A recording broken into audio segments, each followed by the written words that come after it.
Hey, all you cool cats and kittens. How are you? As always, I hope that you are, what's that? I hope that you are all safe and enjoying your break, but staying safe and enjoying some time with your families or friends or loved ones. I love you all and I miss you so much. Sorry, my video is a little late today. I had some internet issues, technical difficulties, which I think we've all experienced. So here we are. Also, my video yesterday was a little quiet. I apologize. I was having some throat issues and did not project as much as I usually do. And as you know, that's rarely a problem with me.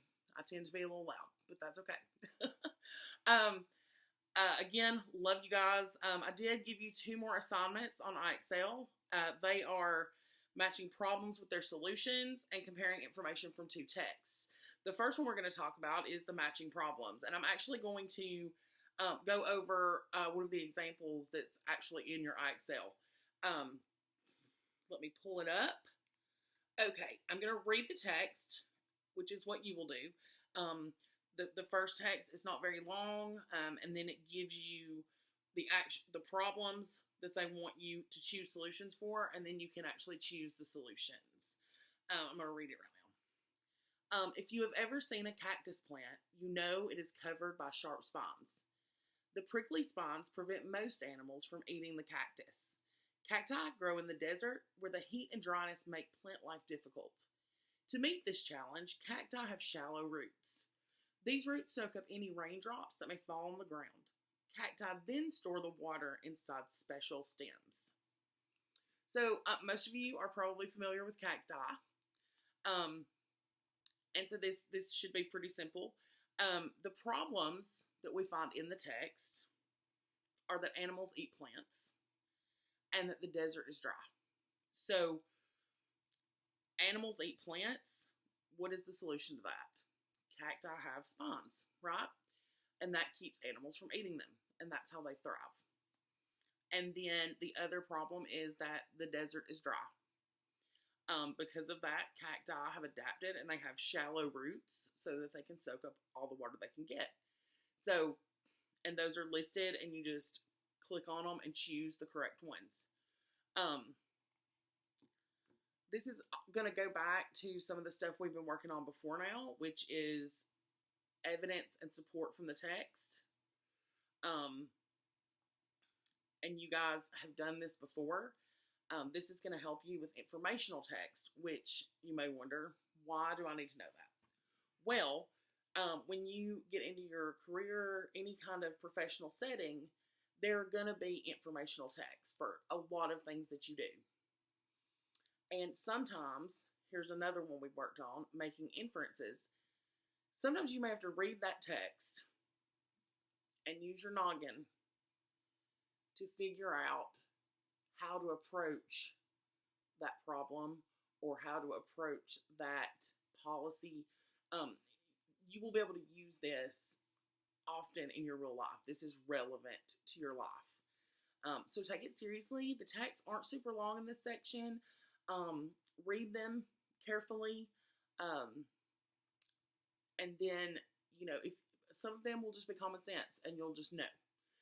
Some of them you'll have to think through.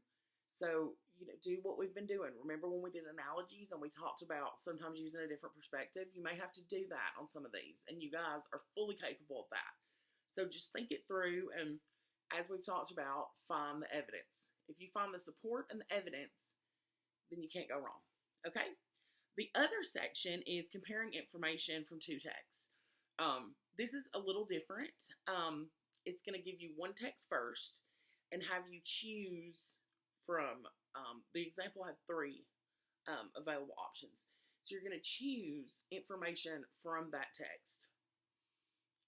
It'll be straight from the text, not verbatim, but very clear. And then, and then you will move on to the second text, and it will ask you to choose. The example will ask for 2 pieces of information that came from that text. And then on the next question, you will be asked to make an inference based on the information from both texts. The example asked for information from the first two, and then it gave a statement about those texts and asked which author or both authors would they agree with those statements and agree that the program was successful. So you have to look at the information, and it's in a chart, and you'll see what information came from each text. If all of that information leads to the conclusion, the inference, there you go, that the program was successful, then both authors agree. If one author had a negative piece of information that you would not infer that they felt that it was successful, then obviously only one of the authors would have felt that way.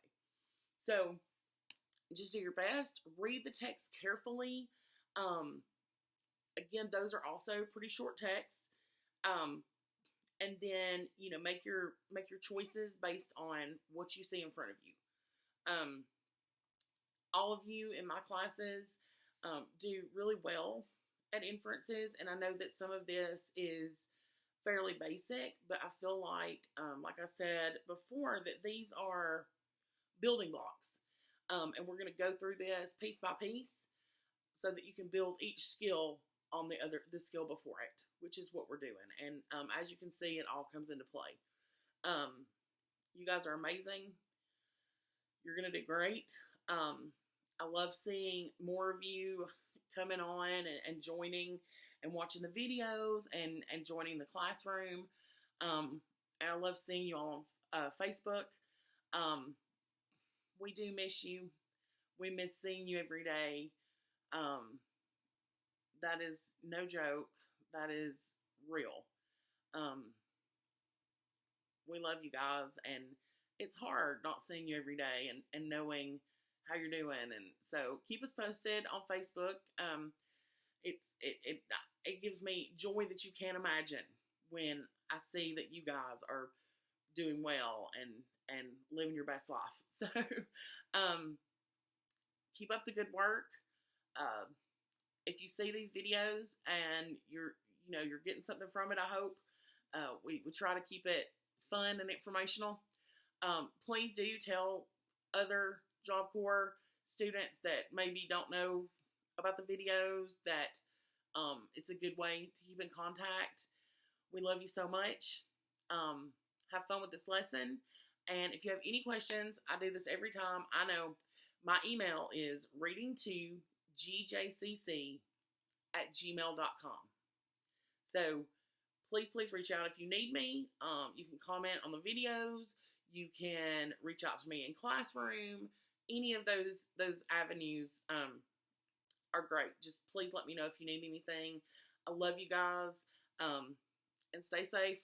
Don't watch too much Netflix. I know we all are. Have a great day. Love you guys.